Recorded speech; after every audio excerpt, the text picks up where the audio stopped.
Okay, here we go. As y'all know, you feel me, Mikey Williams, he was the #1 prospect coming out of high school, you feel me, until he got into that altercation where he, I guess, shot at a car, stuff like that. Ended up almost facing some serious jail time, but he ended up escaping that. And now he ended up, instead of going to a big D1 school, he ended up having to go to UCF to ball. And they said his career haven't been going so well. So we finna go ahead and react to Mikey Williams somehow got worse. Let's see what they talk about. Mikey Williams has gone from poster dunks in packed arenas to airballs and blickies. At one point in time, Blickies is Mikey crazy. Williams had the world in his hands. From a signature shoe in high school, millions of dollars, and a cakewalk into the NBA as the top recruit. Mikey Williams, that boy before he even turned 18. And Mikey Williams is scoring 2 points per game on 30% shooting from the field at the college level. What in the world is going on? Well, when Mikey blew up originally, a lot of it fell not on his shoulders, but Bronny James. Playing alongside Bronny on the LeBron James coached Blue Chips AAU team, Mikey Williams was better than Bronny at his own position by a landslide, having clearly matured much younger. Mikey had the highlights to back his game, standing at just 6'1", but already finishing strong above the rim. Mikey was pretty showtime. He had air control, he had a built frame for his age, and he was dominating at his level. But when he got to high school, he absolutely turned it up. In his first game of high school basketball, Mikey went out there and dropped 46 points at 15 years old. The very next game, Mikey went out and dropped 50. With a 48-point average as a freshman, it shouldn't be a surprise that with his play style, this guy was must-see TV. He'd played since he was a kid, clearly. He had a smooth handle on the ball with a very natural... Lock that shit up. Fuck Jit talking about. Jit ain't getting 50 on me. Boy, getting all type of fouls, all type of elbows. Got me fucked up. Feel for getting to the basket. And with advanced verticality, strength, and decent length, and like I said before, some insane control in the air, Mikey was dunking everything as a 6'1" freshman. He began to rack up accolades like Max Prepp's freshman 6'1" year. dunking like He that, broke crazy. the California state record with 77 points in a single game as a freshman. Averaging a 30 ball for the season, there was a few things that were clear in his game. Obviously, he was dominating due to his physical gifts, but his skill set wasn't lagging too far behind. He was a natural scorer by all definitions. But really, to reach the levels of success that he did at this age, there needs to be a combination of factors. One, you could go out there and crush garbage competition. Two, you could play on some Julian Newman-ass high school team and chuck up BS all game long. And three, you can be a complete anomaly of a talent. Now, I'm not going to tie Mikey Williams in with Julian Newman. Fuck no. Julian Newman ass. Stratosphere. Mikey Julian wasn't Newman exactly truly a ass. generational talent either, and let me explain why. Scoring 77 in a night is impressive no matter how you want to put it. I'm not going to discredit that or even discredit his ranking as a 5-star recruit. But Mikey's team wasn't exactly incredible, nor was their competition. And this allowed Mikey to take the shots to even get to that point. Mikey's game was extremely developed for his age. He was a shifty and crafty guard that could score very well inside with a serviceable jump shot. Still impressive, but a lot of developmental years away from the next step. Mikey at times was playing a lot of ugly basketball, which is a lot like Julius Randle on my Minnesota Timberwolves. Comparing him to Julius Randle is crazy. Some deals to get down to the target center and see the Ant-Man go crazy. Shout out to J-Bo. Appreciate the follow. This video, SeatGeek, a huge shout out. With over 28 million downloads, SeatGeek is the #1 rated ticketing app. They've got more than 70,000 events listed, including concerts, sports, festivals, and more. Right now, you can grab tickets for the NBA, MLB, NHL, and so many more. I love using SeatGeek. The niggas that put an ad? That boy, shout out. Nah. And you know I SeatGeek be at first COVID protocols. That boy snuck that in smooth. Mikey bounced fuck out of here. Alongside better competition at Lake Norman Christian alongside other Division I talent. As you can expect, Williams saw a statistical decline from nearly 30 points per game down to 21. As with more talent around him, he was playing closer to what you'd expect a 5-star system to look like. But even at that, if you're a point guard, you're not supposed to be scoring, bro. You're supposed to be assisting. His fame was absolutely skyrocketing, reaching a combined 5 million followers across TikTok and Instagram. Every time Williams played at a tournament or showcase, there were insane crowds. Grown adults screaming for pictures and autographs, said former coach Patrick McCarthy. McCarthy remembers Williams trying to accommodate his fans whenever possible, but sometimes the crowds were too big and he had to shout out to 45Ls. Appreciate the follow. Different protocols so he could even make it to the car, said McCarthy. Mikey was close to a mainstream celebrity. He was getting security protection to play high school basketball games, hanging out with Drake and NBA YoungBoy, all while being one of the originators regulators to take NIL money to its absolute limit. That boy's a real young nigga with them M's, or at least a M, for sure. Mikey elevated his play to 23 points per game in the following season as a junior, and according to his trainer, there wasn't a day that he didn't see Williams working out, and it was 2 to 3 times a day. Then sprints. Really, this guy was at the top of the world. Puma had just signed this fuck. That nigga think he me, boy. The fuck? I be cooking just like that. Y'all let me know if y'all want an IRL basketball screen.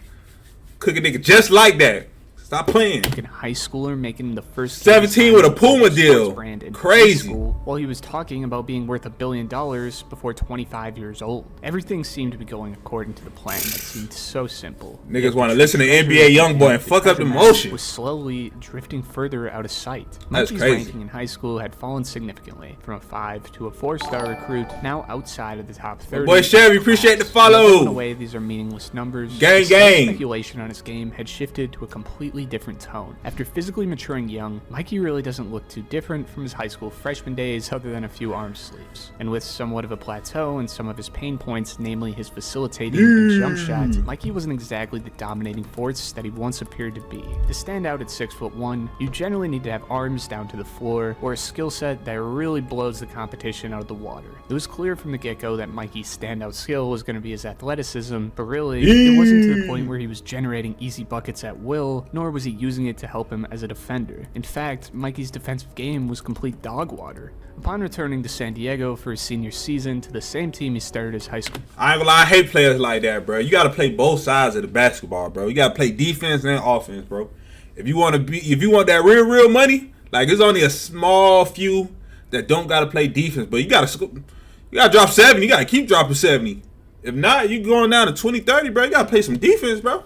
School career at. Williams had a bit of a disappointing season at 23 points per game. Really, come on, I don't bro. think this was the worst play some season in the defense. world, given that he was still get that throwing money, 9 assists a night, and at least trying to improve in an area that was shaky for him. But on the defensive side of the ball, you really did not see that same effort. Local team Carlsbad High School had reportedly studied some film prior to their matchup, where the whole team would laugh at the lack of defensive effort coming from Mikey. That's crazy. Matching up with him, Carlsbad was able to generate plenty of offense by targeting Williams specifically, where he was easy to catch flat-footed. The Carlsbad head coach summed it up perfectly, saying it felt like he was kind of just going through the motions. It felt like he was into his persona more than he was into the actual season. From 5 to 4-star, and from the best 14-year-old in the country to the 30th ranked player in his class, Mikey had taken a severe hit in terms of his recruiting perception. Did it matter to say? No. He could still play for any school in the country, but it's notable the way that he matched up with his competition was nowhere near it once was. The lack of effort defensively was a terrible look, that's for sure. And to crack an NBA roster someday, which I assume is and always has been the goal, that's not exactly. That boy smoking a dunk. It's unfortunate that Mikey didn't fucking smoking the layup. That boy smoked the dunk. That's crazy. Same size. To say that he didn't work hard or something like that is probably incorrect. I'm sure that at the end of the day, this kid still loves basketball a lot, even if not as pure of a love as it was before the money and fame. But after the money and after the fame, it became apparent that he felt more comfortable slacking a bit. I mean, I can't blame him if I'm 17 with more money than any of the parents in the stands. That's an experience that really nobody has ever experienced. And coming from living 16, 17 with the Porsche, living where he pleased, of course you don't give a fuck.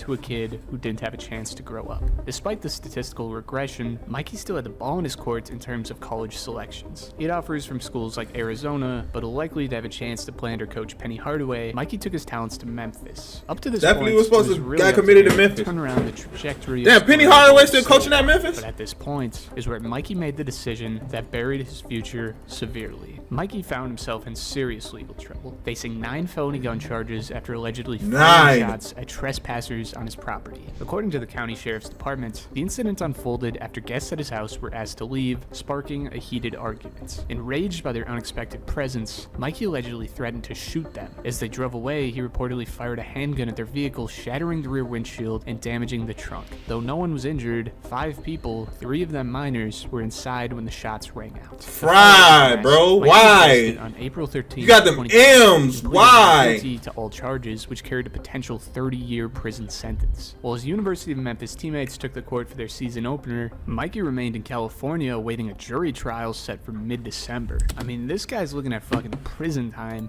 Not only did you shoot at a car that was leaving, you shot a handgun in California where you're not supposed to have a gun. You're 17, you worked a couple M's, you just really fuck yourself, bro. Like you didn't. Niggas really get beside themselves, bro. Like that money bring you power, and that ego shit just will fuck you over, bro. You did not have to do that. That shit was so uncalled for, bro. Like no reason whatsoever to do that, bro. That's crazy, bro. You trick yourself off the streets, bro. Out them M's. Well, his basketball career is in a way free falling. From the heights he was at, this is one of the most catastrophic falls I've ever seen. But luckily for Mikey, the charges would be dropped with community service and Williams would be cleared to play once again. Now Mikey, although cleared, wasn't exactly given the okay to get back out on the courts, as given his position as a player skill-wise, mixed with his character questioning legal issues, Mikey was left Hey, I did it though. Of the season. You still got a chance. Would take his talents down the ladder of programs to UCF. Central Florida isn't exactly pumping out NBA talent like Memphis is. It just isn't that caliber of school. Williams clearly realized that benchwarming a school like Memphis wasn't going to give him the chance to revive his career like putting up bigger numbers at a smaller school would. So now, as a 20-year-old college freshman, Williams is in the position to revive his career. And damn, 20-year-old freshman isn't exactly the case. That's tough. At 3 points per game on 32% shooting at the moment, Mikey doesn't look able to survive at the collegiate level, and it's clear to see why. When on the playing field where his physical gifts aren't head and shoulders above his competition, Mikey doesn't have the skill set to compete. He didn't improve or diversify his game the way that he should, and now when matching up with guards who can do the same thing as him physically, it really exposes that when he isn't blowing by you, he's an inefficient score-first player who doesn't shoot the ball as well as other D1 points, and has never proven to be bought in as a defensive talent despite having the tools. And he's too little, too. Issues mixed with the character questions created a story that sure as hell writes its own ending, and it's not going to be in the NBA unless something really changes here. Could you say that Mikey killed his own career? I mean, yes, there's truth to for it. sure. Obviously, firing a handgun at a car full of minors is a mistake that makes you easier to comb through when it comes to picking guys at the next level. But given his lack of growth as a player, it could be safe to assume with all the money in the world in a young kid's pocket, Mikey felt fine hitting the cruise control button. With the world of opportunity, it gets easier to settle with more than the average person could dream of. And in the case of Mikey Williams, that might be the final page of his book. That boy played, bro. That boy fucking played, bro. W video. I don't know what to say about that one, bro. Niggas really be tricking themselves out the streets, bro. For no reason at that. For no fucking reason at that, bro. You got the money. You got the fame. Just cool it. Make your bread. And get up out of there, bro. That's all you got to do. Even if you didn't make it to the NBA, bro. That NIL money, that sneaker money, could have got you a few M's where you fuck an NBA. You feel me? You could have had just a regular life couple M's, could have invested that money. Now you 6'1", playing at a D2 school, trying to make something shake. What point do that make, bro? I don't know, bro.